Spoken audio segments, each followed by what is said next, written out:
Prelims 2024 18ാമത്തെ question ആണ് നമ്മൾ discuss ചെയ്യാൻ വേണ്ടി പോകുന്നത്.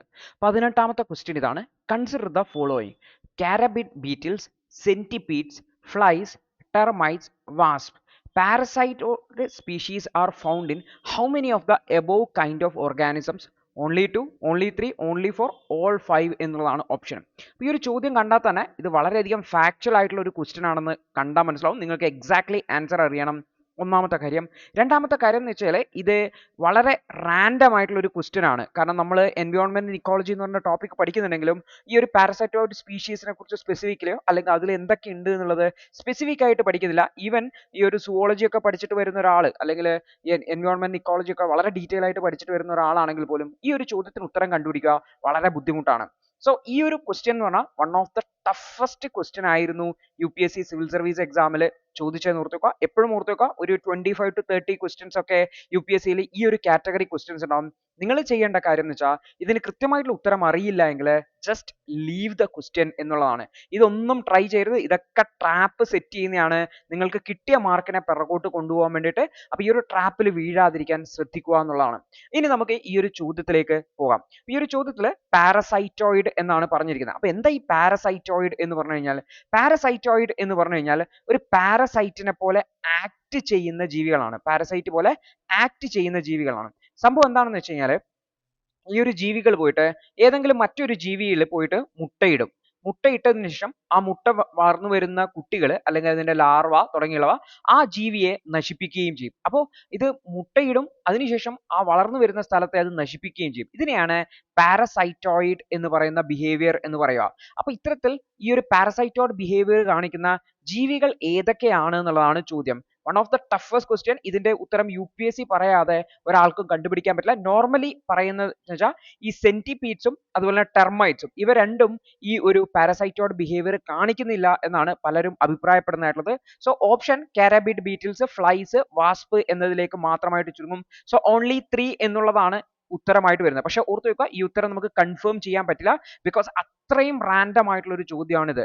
ഓക്കെ, UPSCയിൽ ആ എക്സാം എഴുതിയതിൽ ആർക്കും തന്നെ ഈ ഉത്തരം 100% ആക്യുറസിയോടെ മാർക്ക് ചെയ്യാൻ പറ്റൂല എന്നുള്ളത് 100% ഉറപ്പായിട്ടുള്ള ചോദ്യമാണ്. സോ നിങ്ങൾ ചെയ്യേണ്ട കാര്യം, നിങ്ങൾക്ക് വലിയ ഐഡിയ ഒന്നും ഇല്ലെങ്കിൽ ഈ ചോദ്യം ഒന്ന് അറ്റൻഡ് ചെയ്യാതിരിക്കുക എന്നുള്ളതാണ്. ഇനി നിങ്ങൾ ചിലപ്പോൾ ചിന്തിക്കുന്നുണ്ടാവും, ഈ പാരസൈറ്റോയിഡ് എന്ന് പറയുന്ന വാക്ക് UPSC എവിടെ നിന്നാണ് പിക്ക് ചെയ്ത് കൊണ്ടുവരുന്നത്? എന്തുകൊണ്ടാണ് പാരസൈറ്റോയിഡ് സ്പീഷീസ് എന്ന് വെച്ചാൽ? കാരണം കറണ്ട് അഫയേഴ്സ് കൃത്യമായിട്ട് പഠിച്ചവർക്ക് ഒന്ന് ഉത്തരം ശരിയാണെന്ന് അറിയാം. ഏതാണ്? വാസ്പ്. എന്തുകൊണ്ടാ?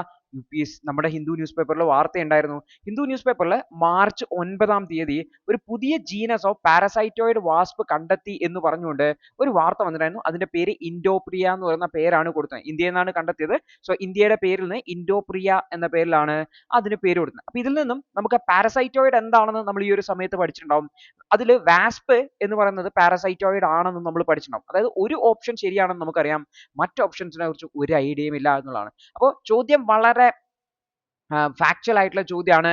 പക്ഷെ ചോദ്യത്തിന്റെ ടോപ്പിക് വന്നിട്ടുള്ളത് കറണ്ട് അഫയേഴ്സ് ആണെന്ന് ഓർത്ത് വെക്കുക. അപ്പോൾ കറണ്ട് അഫയേഴ്സിലെ ഒരു വാക്ക് നിങ്ങൾ കാണുന്ന സമയത്ത് ഇപ്പൊ പാരസൈറ്റോയിഡ് എന്ന വാക്ക് കാണുമ്പോൾ അതിനെക്കുറിച്ച് കുറച്ച് മനസ്സിലാക്കാൻ വേണ്ടി ശ്രമിക്കുക. ഇത്തരത്തിലുള്ള ഫാക്ച്വൽ ചോദ്യം ചോദിച്ചു കഴിഞ്ഞാൽ നിങ്ങൾക്ക് ഐഡിയ ഇല്ലെങ്കിലും what is parasitoid, which of the following sentence describe parasitoid എന്നൊക്കെ പറഞ്ഞെങ്കിൽ ചോദ്യങ്ങൾ ഫോം ചെയ്യാമായിരുന്നു. സോ കറണ്ട് അഫയേഴ്സിൽ ഏതെങ്കിലും ഒരു വാക്കുകൾ കണ്ടു കഴിഞ്ഞാൽ അതിന്റെ മേലെ ഫോക്കസ് ചെയ്യാൻ വേണ്ടി ശ്രമിക്കുക. അതിന്റെ ബേസിക് ഔട്ട്ലൈൻ മനസ്സിലാക്കാൻ വേണ്ടി ശ്രമിക്കുക എന്നുള്ളതാണ്.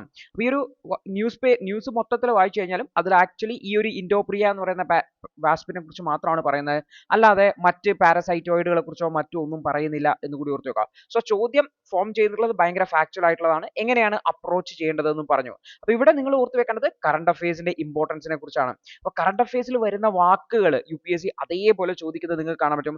ദ ഹിന്ദു ന്യൂസ് പേപ്പർ എന്ന് പറയുന്നത് UPSC പ്രിപ്പറേഷനെ സംബന്ധിച്ച് വളരെ വളരെ എസെൻഷ്യൽ ആണെന്നും മനസ്സിലാക്കാൻ വേണ്ടി ശ്രമിക്കുക. സോ ദിവസവും ഹിന്ദു ന്യൂസ് പേപ്പർ പഠിക്കാൻ വേണ്ടി ശ്രമിക്കുക, കാര്യങ്ങളെ മനസ്സിലാക്കാൻ വേണ്ടി ശ്രമിക്കുക, നോട്ട് ചെയ്യുക, റിവിഷൻ ചെയ്യുക, അതിനെ നിങ്ങളുടെ പ്രിപ്പറേഷന്റെ ഭാഗമാക്കി മാറ്റാൻ വേണ്ടി ശ്രമിക്കുക.